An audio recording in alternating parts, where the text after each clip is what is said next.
আসসালামু আলাইকুম বন্ধুরা, কেমন আছেন সবাই? আশা করতেছি সবাই ভালো আছেন। বন্ধুরা, আজকের ভিডিওতে আমি আপনাদের একটি কারেন্ট ডিটেক্টর বানিয়ে দেখাবো, যেটার সাহায্যে আপনি দেখতে পারবেন যে তারের ভিতরে কারেন্ট আছে কিনা। নরমালি আমরা যে টেস্টারগুলি ইউজ করি এগুলা কিন্তু তারের ভিতরে একদম টাচ করাতে হয়, তারকে কেটে টাচ করাতে হয়। আর এটাকে কিন্তু তার কেটে আর টাচ করাতে হবে না, উপর থেকে ধরলেই বলে দিবে যে তারে কারেন্ট আছে কিনা। আর আপনারা এটার সাহায্যে ফেজ নিউট্রালও বের করতে পারবেন এবং আপনারা তারের ভিতরে ধরলে বুঝতে পারবেন যে তারে কারেন্ট আছে কিনা, কোনো এসি ফ্রিকোয়েন্সি আছে কিনা। এসি কারেন্টের যত ফ্রিকোয়েন্সি আছে সবকিছুকে এটা ডিটেক্ট করতে পারে। ঠিক আছে, সো ভিডিওটা সম্পূর্ণটা দেখতে থাকুন। আপনাদের সাথে আছি আমি ফিরোজ, আর আপনারা দেখতেছেন রিয়েল ইলেকট্রনিক্স। চলুন আজকের ভিডিওটি শুরু করা যাক। প্রথমেই আমাদের প্রয়োজন হবে CD4017 একটি আইসি। ঠিক আছে, এরকম একটি আইসি প্রয়োজন হবে আমাদের। বাজারে এগুলা 15 থেকে 20 টাকা নেবে। সো আইসিটির যেখানে দেখবেন যে অর্ধেক গর্তর মতো আছে, এখান থেকে পিন শুরু হবে। এই পিনটা হলো 1 নাম্বার, এটা 2 নাম্বার, এটা 3 নাম্বার, এইভাবে করে পিন যাবে। এই সাইড 8টা, এই সাইড 8টা। ঠিক আছে, টোটাল 16টি পিন রয়েছে। এখন আমাদের পিন নাম্বার 8, এই যে দেখতে পাচ্ছেন, পিন নাম্বার 8 থেকে একটা তার নিয়ে গিয়ে পিন নাম্বার 13তে কানেক্ট করতে হবে এবং এটা আবার পিন নাম্বার 15তে কানেক্ট করতে হবে। ঠিক এভাবে করে শর্ট করে নিতে হবে। ঠিক আছে, আপনারা এইভাবে শর্ট করে নেবেন। এরপর আমাদের প্রয়োজন হবে একটি এলইডি। এখানে 5mm একটা এলইডি ইউজ করেছি এবং 220 ওহমসের একটা রেজিস্টার ইউজ করছি। এটা পজিটিভ পয়েন্টের সঙ্গে কানেক্ট করে নিতে হবে, ঠিক এইভাবে করে। ঠিক আছে, সো এলইডিটাকে আমাদের এখন কানেক্ট করতে হবে আইসিতে। আইসির 1 নাম্বার পয়েন্টটিতে এলইডির পজিটিভ এবং 8 নাম্বার পয়েন্টটিতে এলইডির নেগেটিভ হয়ে যাবে। সো আমি সোল্ডার করে দিচ্ছি। ওকে, আমি সোল্ডারিংটা করে নিলাম বন্ধুরা। এরপরে আমাদের প্রয়োজন হবে একটি অ্যান্টিনা, যেটার সাহায্যে এসি সিগন্যালটা রিসিভ করবে।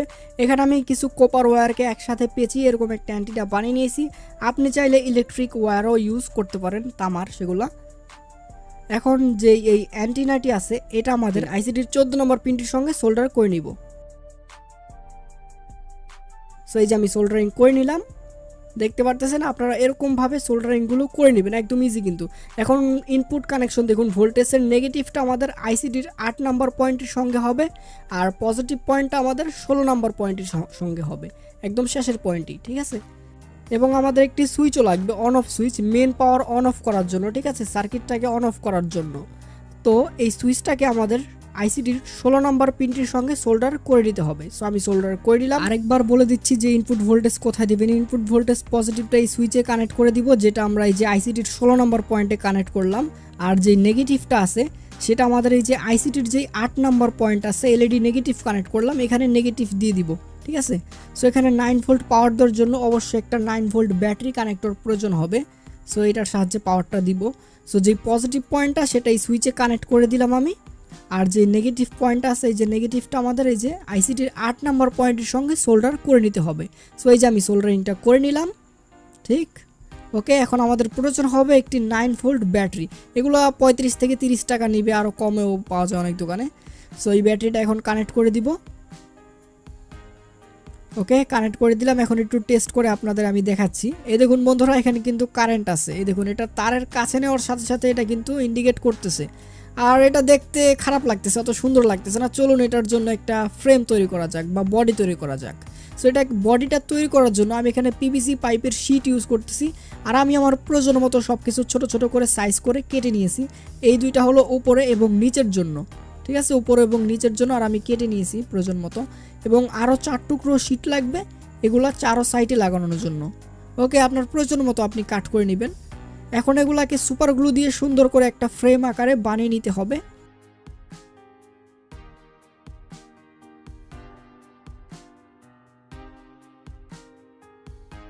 সো দেখতে পারতেছেন বন্ধুরা, আমি এটাকে একটা ফ্রেমের মতো বানিয়ে নিয়েছি। আর এই সার্কিটটাকে আমি যে উপরের শিটটা আছে সেটার মধ্যে কিন্তু সেট করে দিয়েছি, সুইচটা এবং এলইডিটা। আর এটা খুব সুন্দর করে সেট করবেন যাতে আইসির সাথে কোনো তার কোনোটার সাথে শর্ট না হয়ে থাকে, তাহলে কিন্তু এটা কাজ করবে না। ঠিক আছে, এটা খেয়াল রাখবেন, কোনোটার সাথে কোনোটা যাতে শর্ট না হয়। সো এটাকে আমি সুন্দর করে ফ্রেমটার মধ্যে বসিয়ে নিব সুপার গ্লুর সাহায্যে। সো দেখুন বন্ধুরা, এটা আমার একদম কমপ্লিট। এটাকে আমি একদম সুন্দর করে সুপার গ্লু দিয়ে বসিয়ে নিয়েছি এবং সাইডগুলো কিন্তু খুব সুন্দর করে একদম ঘষে দিয়েছি, একদম স্মুথ করে দিয়েছি। দেখতে পারতেছেন, দেখতে কিন্তু বেশ ভালোই লাগতেছে। সো এখন ব্যাটারিটা কানেক্ট করে দিব। এই যে ব্যাটারিটা কানেক্ট করে দিলাম, দেখতে পারতেছেন দেখতেও বেশ স্মার্টই লাগতেছে। সেটা কমেন্ট করে জানাবেন যে দেখতে কেমন লাগতেছে। ঠিক আছে, একটু কমেন্ট করে জানাবেন যে ডিভাইসটা কেমন লাগতেছে দেখতে। এখন এটাকে টেস্ট করব। সো এই দেখুন, এটাকে টেস্ট করার জন্য তো পাওয়ারটা অবশ্যই অন করতে হবে, এই সুইচটা অন করতে হবে। সো এই যে সুইচটা অন করে নিলাম। এখন দেখুন এখানে ইলেকট্রিক বোর্ড আছে। সো এই দেখুন, এটার একটু কাছে নেওয়ার সাথে সাথে এটা কিন্তু ব্লিঙ্ক করতেছে, বলে দিচ্ছে যে এটার ভিতরে কারেন্ট আছে, এসি ফ্রিকোয়েন্সি আছে। সো এলইডিটা ব্লিঙ্ক করতেছে। ঠিক আছে, দেখতে পারতেছেন, একদম রিয়েল জিনিস, কিন্তু একদম একটা রিয়েল বাস্তব একটা জিনিস, আপনি অবশ্যই বাড়িতে বানিয়ে দেখবেন। এই দেখুন, এটার কাছে নেওয়ার সাথে সাথে এটা কিন্তু ইন্ডিকেট করতেছে, আমাদের আর খুলে টেস্ট করতে হচ্ছে না। আর এখানে তার দেখুন, তার থেকেও টেস্ট করতেছি। তারের এটা হলো ফেজ কানেকশন, এই দেখুন এটার মধ্যে লাইন আছে, ফেজ কানেকশন। এটার কাছে নেওয়ার সাথে সাথে এলইডিটা ব্লিঙ্ক করতেছে। আর এটা হলো আমাদের নিউট্রাল কানেকশন, দেখতে পারতেছেন এটার মধ্যে কিন্তু এলইডি আমাদের ব্লিঙ্ক করতেছে না, ওই যে মাঝে মাঝে একটু করলো, নিচের ফ্রিকোয়েন্সি পেয়েছিল। সো এই যে দেখতে পারতেছেন এখানে কিন্তু কাজ করতেছে না, আবার এখানে আনলেই কিন্তু এটা কাজ করা শুরু করতেছে। আমাদের তারটা আর কাট করতে হচ্ছে না বা ছিলতে হচ্ছে না দেখার জন্য, আমরা এটাকে উপর দিয়ে ধরেই দেখতে পারবো যে ভিতরে কারেন্ট আছে কি না, কোন তারটা ফেজ, কোন তারটা নিউট্রাল। ঠিক আছে, সো খুব ভালো একটা জিনিস, তাই না? সো অবশ্যই বাড়িতে বানিয়ে দেখবেন অ্যান্ড আমাকে কমেন্ট করে জানাবেন কে কে বানিয়েছিলেন। সো আপনারা এইভাবে তারও চেক করতে পারবেন যে তারে কোথাও সমস্যা আছে কিনা বা কোথা থেকে কানেকশন ছুটে গিয়েছে। আপনারা এইভাবে করে চেক করতে পারবেন যে তারে কোথাও থেকে কোথায় কানেকশন আছে বা কানেকশন ছুটে গেছে কিনা। আর অবশ্যই এটার কাজ করা শেষ হলে এটার পাওয়ারটা অবশ্যই অফ করে রাখবেন। পাওয়ারটা সুইচ, যে সুইচটা আছে আমাদের, এই সুইচ দেখুন এখানে একটি সুইচ দিয়েছি, এই সুইচটা অফ করে রাখতে হবে। অন করে রাখলে কিন্তু একদম ব্যাটারি শেষ হয়ে যাবে। ঠিক আছে, সো এটা কিন্তু অনেক সেন্সিটিভ বন্ধুরা। ঠিক আছে, হালকা এসি ফ্রিকোয়েন্সি থাকলে কিন্তু এটা ইন্ডিকেট করা শুরু করে। সো এটা একটা চার্জার, দেখুন এই যে কারেন্টে তো এটা ইন্ডিকেট করবেই, দেখুন এটা ইন্ডিকেট করবে। আর যে চার্জারের যে লাইন আছে এখানে কিন্তু আমাদের কিছুটা পরিমাণে এসি ফ্রিকোয়েন্সি থাকে, কারেন্টের একটু ফ্রিকোয়েন্সি থাকে। সো এটার কাছে নিলেও কিন্তু এটা সিগন্যাল রিসিভ করবে, বলবে যে এখানে এসি লাইনের কোনো কানেকশন আছে। দেখতে পারতেছেন অনেক সেন্সিটিভ এটা। ঠিক আছে, আপনারা এরকমভাবে চার্জারের তারও চেক করতে পারবেন যে তারের সমস্যা আছে কিনা। এটা কিন্তু ডিসি লাইনে কাজ করবে না, তার হলেই যে কাজ করবে সেটা কিন্তু না। যে ডিসি লাইন আছে ব্যাটারি কানেকশন সেগুলোতে কাজ করবে না, শুধু কারেন্ট, যে কারেন্টের যে জিনিসপত্রগুলি আছে সেগুলোর সাথেই শুধু এটা কাজ করবে।